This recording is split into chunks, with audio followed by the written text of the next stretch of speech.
Hi friends, welcome to ఆకృతి channel. ఎప్పట్లాగే ఈరోజు కూడా మనం ఒక కొత్త యాప్ గురించి తెలుసుకుందాము. మీ పిల్లలకి మీరు వేమన, సుమతి శతకాలు ఇంట్లో నేర్పించాలనుకుంటున్నారా?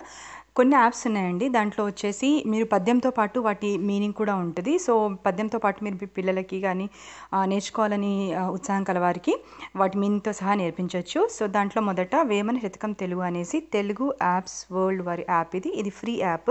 దీన్ని మీరు మీ ఫోన్లో ఇన్స్టాల్ చేసుకున్నట్లయితే దాంట్లో మీరు వేమన పద్యాలను చూడొచ్చు. పద్యాలతో పాటు వాటికి సంబంధించిన అర్థాలు కూడా ఉన్నాయి. కావాల్సి మీరు మీకు నచ్చిన పద్యంని మీ ఫ్రెండ్స్తో కానీ లైక్ ఇంట్రెస్ట్ ఉన్న వాళ్ళతో షేర్ చేసుకోవచ్చు. ఆ సౌకర్యం కూడా ఉంది. అలాగే ఇక్కడ ఇంకో యాప్ వచ్చేసి సుమతి శతకానికి సంబంధించింది. ఇది కొండల్ రెడ్డి అవంచ వారు డిజైన్ చేశారు.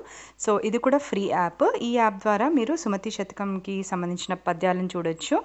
అలాగే తెలుగు శతకాలు అండ్ సాయి ట్యుటోరియల్స్ వారి ఇంకో యాప్ కూడా ఇక్కడ కనిపిస్తుంది. దీంట్లో కూడా మనకు వచ్చేసి ఎన్నో విషయాలు కనిపిస్తున్నాయి. లైక్ చాగంటి గారి గురించి కూడా ఇచ్చారు. సో ఈ యాప్ కూడా మీరు ఫ్రీగా ఇన్స్టాల్ చేసుకోవచ్చు మీ ఫోన్లో. ఇలా ఎన్నో ఫ్రీ యాప్స్ ఉన్నాయండి. సుమతి శతకం, వేమన శతకం అనేసి, శ్రీకాళహస్తీశ్వర శతకం అనేసి. సో మన అభిరుచికి తగ్గట్టు మనకు కావాల్సిన యాప్ని ఫ్రీ యాప్ని డౌన్లోడ్ చేసుకొని మనకు తెలిసిన విషయాల్ని మన పిల్లలతో కూడా పంచుకోవడానికి వీలుంటుంది. థ్యాంక్స్ ఫర్ వాచింగ్ ఆకృతి ఛానల్. Please subscribe.